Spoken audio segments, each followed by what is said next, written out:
Salut, c'est Adrien, alias Blazou81, un contributeur actif de l'application RNC Mobile. Alors aujourd'hui on fait une petite vidéo pour voir toutes les nouveautés de la dernière release de l'application, parce qu'il y a eu beaucoup d'évolutions, beaucoup peuvent se poser des questions et ne pas voir toutes les nouveautés qu'il y a. Donc dans cette vidéo on va essayer de faire le tour le plus exhaustif possible de toutes les nouveautés qu'on a pu intégrer et que Cédric, notre cher développeur, a pu intégrer. Alors tout d'abord, comme vous pouvez le voir, je me trouve sur le moniteur. Donc le moniteur, vous connaissez, j'ai déjà fait une vidéo sur des explications des données que l'on retrouve sur le moniteur. Et j'avais déjà fait une présentation du moniteur dans la version précédente. Alors, toujours pareil, vous allez retrouver les informations, le CI, l'inote B, puisque là je suis en 4G, le TAC, le PCI, le RSSI, le RSRP, le RSRQ, le SNR et le ARFCN. Toutes ces informations, c'est des informations envoyées par la cellule. Donc tout ça, vous commencez à connaître. Donc petite nouveauté sur le moniteur maintenant, s'il y a une photo de l'antenne sur laquelle vous êtes connecté dans la galerie. Donc je vais vous montrer comment on importe les photos dans cette vidéo. Elle s'affichera ici sur la gauche. Ensuite, vous allez retrouver donc le nom de l'opérateur, Free. LTECA, c'est pour dire qu'on est en 4G+. Donc il y a agrégation de fréquences. La fréquence sur laquelle on est connecté, donc le 2600 MHz. Donc cette donnée, elle est basée sur l'ERFCN. Donc c'est le ERFCN, c'est ce que je vous ai expliqué. Le E, c'est pour LTE. Et ARFCN, c'est pour Absolute Reference Frequency Channel Number. D'accord? Donc c'est grâce à ce numéro qu'on sait qu'on est en 2600 MHz. D'accord? Ensuite, en dessous, vous allez retrouver les speed tests faits sur le site sur lequel vous êtes connecté. Donc les meilleurs speed tests 3G et les meilleurs speed tests 4G. Ensuite, en dessous, vous allez trouver les cellules voisines qui vont s'afficher. Et c'est réactualisé de temps en temps. Vous allez avoir marqué la porteuse agrégée à combien de décibels mètres elle est. Donc moi je suis en 2600 MHz, j'ai un RSRP à moins 96 dB. Et la porteuse agrégée, bon je sais qu'il n'y en a qu'une parce que je suis en zone 1800. Elle est le 1800 à moins 92 dB. Voilà. Ensuite, classique, vous allez retrouver la petite icône pour faire les tests. Donc ici, donc c'est quand on est sur le speed test. La petite icône pour mettre le drive mode, ici. Donc dans le drive mode, vous allez retrouver le LTECA maintenant. Vous allez retrouver toutes les informations avec le CLID, le RNC, la distance à laquelle vous êtes connecté à l'antenne, le signal, votre vitesse quand vous êtes en voiture, vous allez voir votre vitesse et votre altitude par rapport à l'antenne. Ou par rapport... Ah non, ça s'est mis à jour, ça y est, par rapport au niveau de la mer. Excusez-moi. Ensuite, l'adresse du site sur lequel vous êtes connecté. Ensuite, vous allez retrouver une icône qui vous permet d'aller jusqu'aux exports, imports et au téléchargement de la base. Et une option vous permettant d'effacer votre log. Et ensuite, les trois petits points tout à fait sur la droite, vous allez retrouver le menu radio du téléphone pour aller directement aux préférences, un lien direct pour aller sur notre nouveau site, un super site, avec un nouveau design, donc n'hésitez pas à aller faire un tour, le disclaimer et quitter l'application. Ensuite, toujours pareil, un slide vers la droite ou vers la gauche vous permet d'aller de menu en menu. D'accord? Ou alors, les trois petits tirets que vous avez sur la gauche vous permet d'aller sur les menus que vous voulez directement.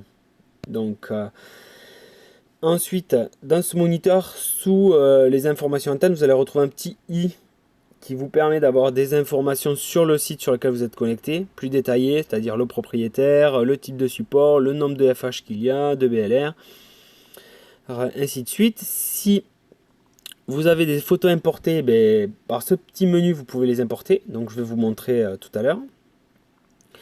Pareil, les petits raccourcis pour y aller, donc mettre le GPS pour aller jusqu'à l'antenne et la petite icône pour fermer la fenêtre. Ensuite, vous avez une petite icône directement pour aller sur le site. Donc c'est la petite icône au milieu entre le i et le partage, d'accord.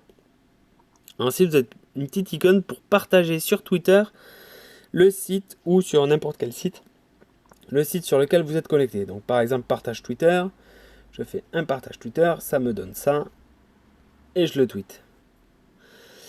Hop, voilà. Ensuite, vous allez retrouver donc dans votre menu journal. Donc ça c'était pour le moniteur. Dans mon menu journal, vous retrouvez toutes les antennes sur lesquelles vous êtes connecté. Donc ça classique, déjà expliqué dans la précédente vidéo de l'application. Donc nouveauté dans cette release, vous avez une image de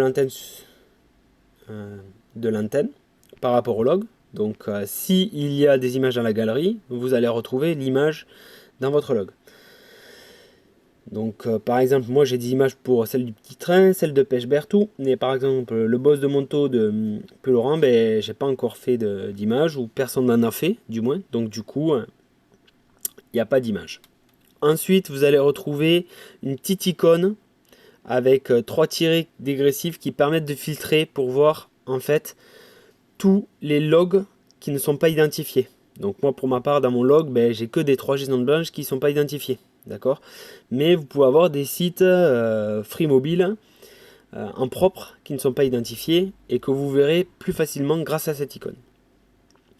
En recliquant dessus, on revient sur le lien. Ensuite, vous avez une petite balayette, pour l'instant désactivée, qui permet de faire le ménage. Une petite poubelle qui permet de supprimer tout votre log. Et toujours les 3 petits points, comme tout à l'heure pour le moniteur. Donc ça s'arrête sur chaque menu.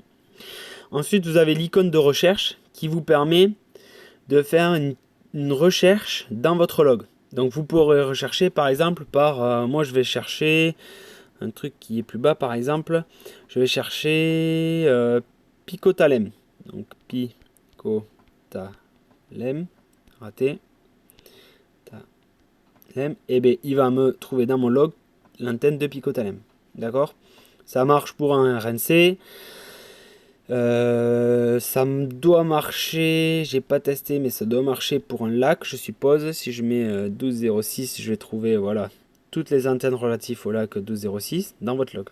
Ok, donc ça très pratique si vous voulez faire des petites recherches dans votre journal. Ensuite, donc ça c'était pour le journal, un petit menu statistique. Donc celui-là il n'a pas changé, hein. Il y a les stats générales, les stats du RNC, le nombre d'antennes 1800 identifiées et 700. D'accord, peut-être que dans une prochaine version ça sera amélioré, mais pour l'instant voilà. Ça n'a pas trop changé. Ensuite, nouveauté sur la carte. Donc la carte elle a pas mal évolué. Comme vous pouvez le voir maintenant, on a des petites icônes bleues pour les sites zones blanches. D'accord. On a ensuite des petites icônes rouges, toujours pareil pour les antennes non identifiées. Et on a des petites icônes bleu foncé pour les zones blanches identifiées.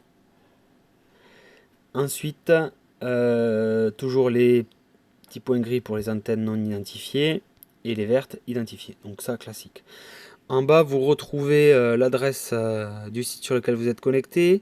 Toujours des informations utiles, le RNC, la distance à laquelle vous êtes connecté de l'antenne, l'affaiblissement, la vitesse si vous êtes en voiture, ça va s'afficher, et le SNR. Le SNR, très pratique pour voir les pourrissages radio. Ensuite, vous allez trouver une nouvelle petite icône. C'est la petite roue dentée là que vous voyez sur votre droite, qui vous permet de filtrer donc votre carte et de rajouter par exemple sur celle-ci les speed tests. Donc vous pouvez filtrer les speed tests 3G par exemple, et donc maintenant sur la carte va s'afficher tous les speed tests 3D qui ont été effectués. Ensuite vous pouvez filtrer les speed tests 4G. Ensuite vous pouvez filtrer que les speed tests que vous avez effectués via l'application. Donc hop, là il s'affiche. Et ensuite vous pouvez afficher le top 100, donc les speed top 100. Donc là il y a des petits bugs encore à régler, ça s'affiche pas bien. Ensuite on peut afficher aussi, très pratique, les points Mozilla Location Service. C'est donc vous pouvez filtrer par 24 heures, 72 heures ou une semaine, suivant ce que vous voulez.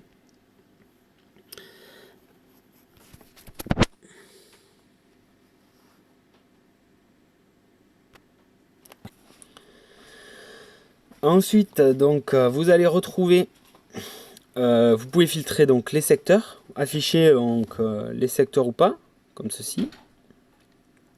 Et vous pouvez afficher ou désafficher les antennes, d'accord, pour voir par exemple que les speed tests.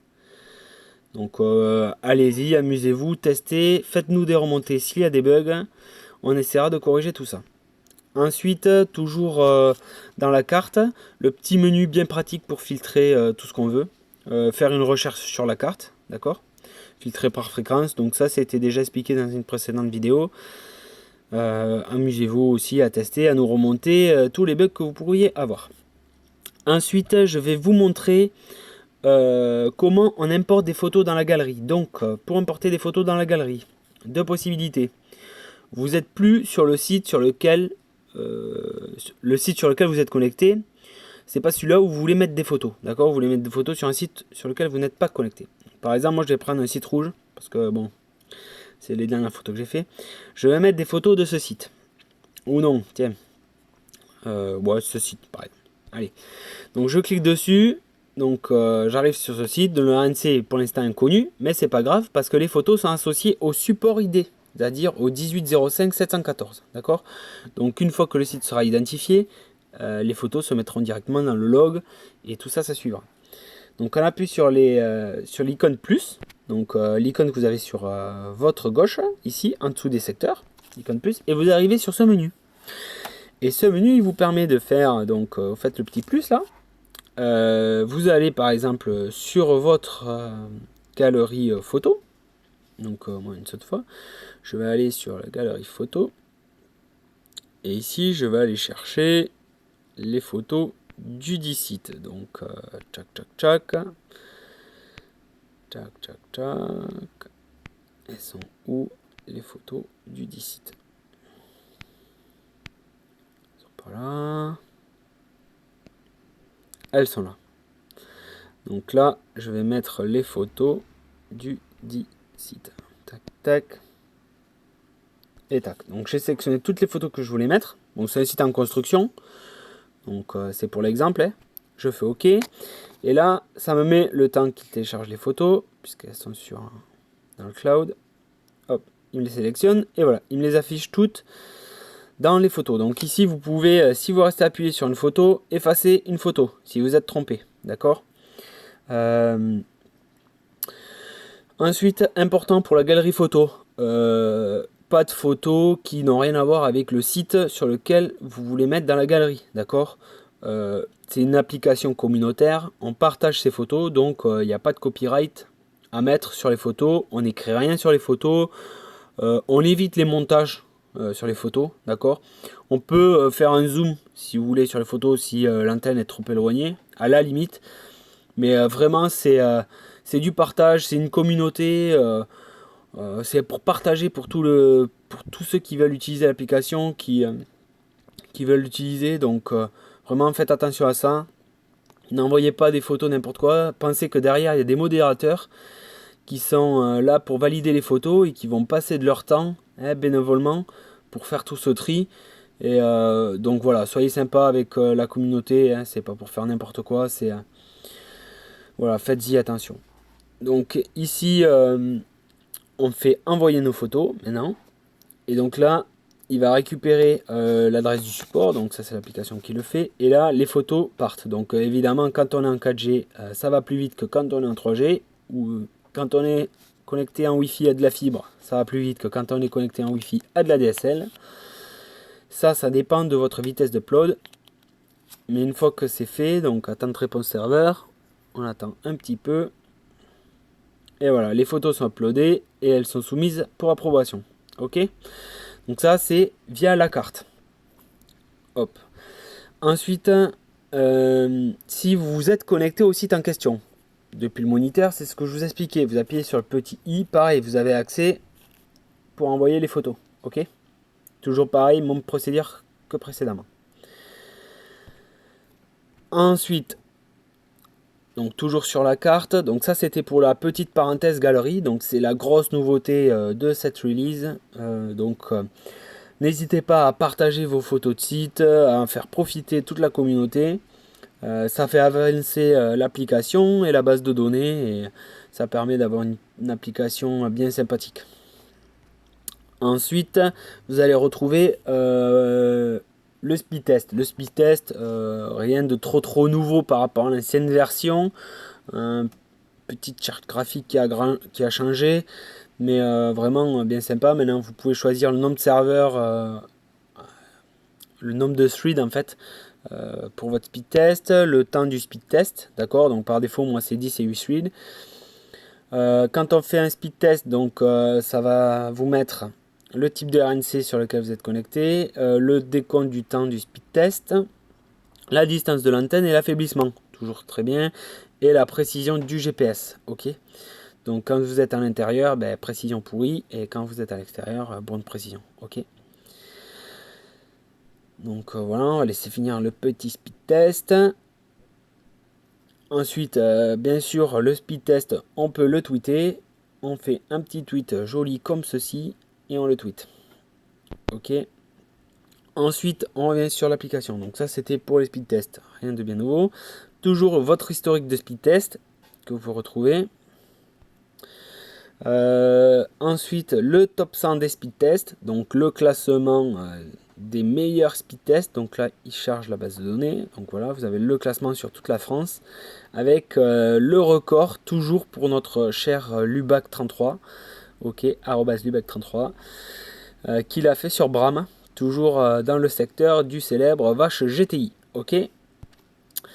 Ensuite, vous allez retrouver votre menu import-export. D'accord. Donc maintenant, très important, quand vous avez des nouveaux sites attribués, donc qui s'attribuent via l'application, hein, toujours de la même façon que je vous ai indiqué la dernière fois, on fait un export en ligne. Comme ça, ça va direct sur le site internet, c'est modéré et c'est direct en ligne. Ok. L'export fichier, il servira toujours pour NetMonster, pour ceux qui veulent utiliser aussi NetMonster. Ok. Et pour ceux qui veulent garder un fichier de leur log, bien sûr. Le téléchargement toujours de la base de données à faire ici. Ensuite, en nouveauté, on va avoir pas trop grand chose. Vous pourrez aller voir dans les préférences, toujours votre pseudo, des petites options pour laisser l'écran allumé quand vous chassez, collecter les antennes itinérantes si vous le voulez, des notifications, enfin tout ça vous pouvez aller voir, c'est bien expliqué. Autre nouveauté aussi, quand vous êtes connecté à un site zone blanche, vous pouvez l'attribuer maintenant. Alors très important à savoir, quand vous voulez attribuer une adresse à un site zone blanche, très important, vous allez devoir attribuer chaque secteur, ok. Donc ici par exemple ce site il comporte 3 secteurs, excusez-moi, il va falloir que vous identifiez chaque secteur. Donc vous allez vous connecter au premier secteur qui pointe vers le sud là, vous allez attribuer, vous allez tourner autour du site, vous allez vous connecter au secteur qui pointe vers le nord, vous allez attribuer aussi, et le secteur qui pointe à l'ouest aussi c'est pareil. Voilà. Voilà, c'était à peu près tout pour les nouveautés de l'application. Je vous souhaite une bonne journée à tous et à plus pour de nouvelles vidéos.